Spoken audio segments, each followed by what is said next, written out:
घर और किचन के रोज़ हम काम करते हैं और रोज़ ही हम नए चैलेंज फेस करते हैं। हमें पता हो कुछ स्मार्ट से टिप तो जो हमारे घर के काम हैं वो आसान हो जाने वाले हैं। और आज हम जानेंगे घर में बहुत सारी गैस कैसे बचा सकते हैं। गैस बचेगी इसका मतलब बहुत सारे पैसे भी बचने वाले हैं। ये यूज़फुल टिप आपकी लाइफ को बदल देने वाले हैं। वीडियो बहुत ही यूज़फुल है तो वीडियो को लाइक ज़रूर कीजिएगा और चैनल पर पहली बार आ गए हैं तो चैनल को सब्सक्राइब कर भी लीजिएगा। आपके घर में भी छोटे बच्चे होंगे ही और बड़े इंसान भी को ये प्रॉब्लम अक्सर हो ही जाती है कि पेट में ना गैस बन जाती है। तब ये छोटा सा नुस्खा आपके बहुत काम आने वाली है। तो हमने चुटकी भर हींग लेना है और उसमें 4 से 5 बूंद पानी की बूंद मिलाना है और अच्छे से इसका पेस्ट बनाना है। पेस्ट बहुत ज़्यादा पतला नहीं होना चाहिए, थोड़ा सा गाढ़ा गाढ़ा कुछ इस तरीके से बनाना है और उसके बाद में इसे नाभि पर रख देना है। ध्यान रखना है नाभि पर रखने के बाद में इस पर ये कॉइन हमने रखना है। कोई सा भी कॉइन आप ले सकते हैं। नाभि से हमारा पेट डायरेक्ट कनेक्टेड होता है। गैस किसी भी तरीके से आंतों में रहती है और गैस अच्छे से पास नहीं होती है। इसकी वजह से हमारे पेट में दर्द भी हो जाता है और हमें काफ़ी सारी प्रॉब्लम फेस करनी होती है। यहाँ हम एक कॉइन की मदद से हमारे पेट के दर्द को ख़त्म करने वाले हैं। हम कॉइन को कुछ इस तरीके से रख देंगे और आफ्टर 15 मिनट बाद इस कॉइन को हम यहाँ से हटाने वाले हैं। किसी भी तरीके का दर्द हो पेट में वो अच्छे से ख़त्म हो जाने वाला है, क्योंकि जो हींग होती है ना वो छोटे बच्चों को खिलाना आसान नहीं होता है। हींग का स्वाद बच्चों को पसंद नहीं आता है और बाहर का खाना खाते हैं तो ये प्रॉब्लम अक्सर हो ही जाती है। तो इस तरीके से आपके बच्चों को भी प्रॉब्लम है या घर में कोई बड़ा इंसान है जिसके पेट में दर्द हो रहा है और पेट की नाभि में प्रॉब्लम है, तो आप इस छोटे से हैक को अप्लाई कीजिएगा और अपनी लाइफ को आसान बनाइएगा। ये छोटे छोटे टिप हमारी लाइफ को आसान बना देते हैं। और अगर पेट में थोड़ा सा ज़्यादा दर्द है तो डॉक्टर से आप ज़रूर दिखाइएगा। अगला यूज़फुल हैक है मेरा प्याज को लेके। तो प्याज एक ऐसी चीज़ है जो हमें रोज़ काटनी होती है और कभी कभी ये प्याज तो इतना तीखा होता है कि हमसे काटा ही नहीं जाता है। जैसे कि मैं यहाँ छिलका निकाल के दिखा रही हूँ। जैसे ही हम ये छिलका निकालने लगते हैं और हमें पता चल जाता है कि इस प्याज को हम और आगे ज़्यादा नहीं काट सकते हैं, तो इस प्याज को जब हम छिलका निकालते वक्त ही हमें पता चल जाए तो इस प्याज को आगे कैसे काटें, एक छोटा सा ट्रिक आपके साथ शेयर करने वाली हूँ जो हमारे किचन में अवेलेबल है। और इससे ना प्याज बहुत जल्दी भी कटता है और प्याज बिल्कुल लच्छेदार कटता है। तो आप यहाँ पर पिलर का यूज़ करते हैं लच्छेदार प्याज निकालने के लिए, तो पिलर की बजाय आप मेरी तरफ से इस आलू चिप्स का जो मशीन होता है ना उसका यूज़ करिएगा। जो आलू चिप्स की मशीन होती है ना उससे बराबर अच्छे निकलते हैं और ये कुछ ही सेकंड में हो जाता है। जैसे कि मैं आपको यहाँ रख के बता रही हूँ, जैसे मैंने प्याज रखा है बस आपको स्पीडली थोड़ा सा रब करते जाना है। जिस तरीके से हम पापड़ निकालते हैं बिल्कुल उस तरीके से हमने इसको रब करते जाना है और जो प्याज के लच्छेदार है ना वो आराम से निकल जाने वाले हैं।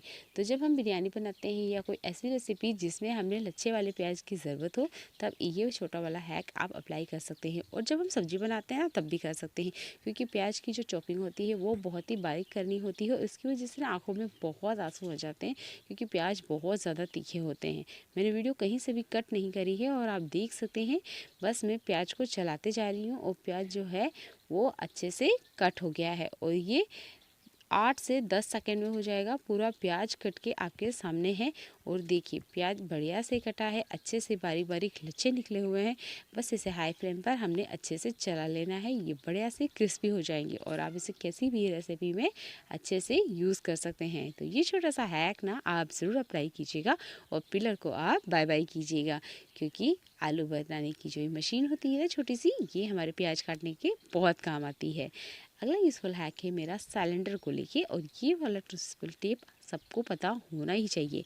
जब हमारे घर में हम कहीं बाहर जा रहे होते हैं तो अक्सर हमारे घर में ऐसा होता है कि 2 सिलेंडर होता है, एक तो लगा हुआ आता है और दूसरा है ना हम एक्स्ट्रा में रखते हैं।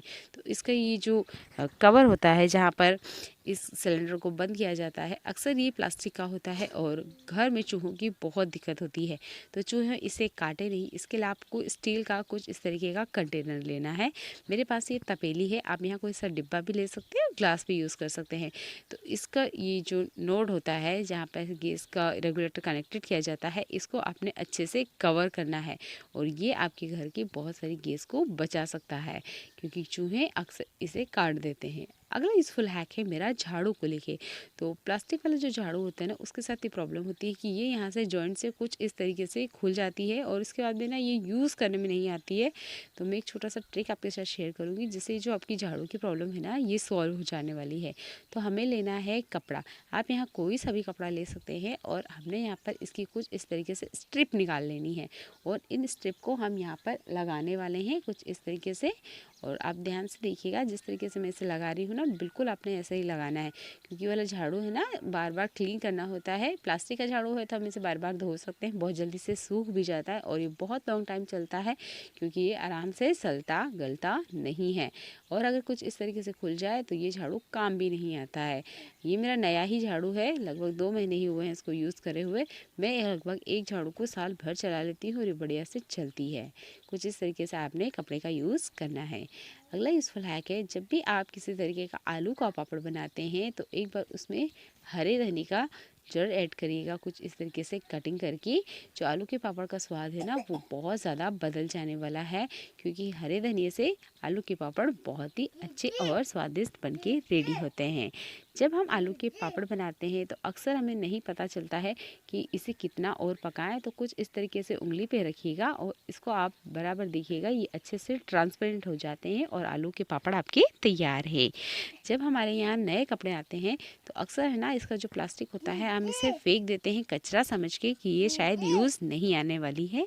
तो आज मैं इस प्लास्टिक का आपको बढ़िया से यूज़ करके बताने वाली हूँ। इसे कचरे में नहीं फेंकिएगा। इस प्लास्टिक को फेंक देते हैं तो इस बार इस तरीके से यूज़ करके देखिएगा। ये बहुत ही सिंपल सा तरीका है पापड़ बनाने का, और एक तो ये ट्रांसपेरेंट है, तो पापड़ का जो साइज़ है ना, वो हमें आसानी से दिख भी जाता है कि पापड़ किस साइज़ में बनके रेडी हुआ है।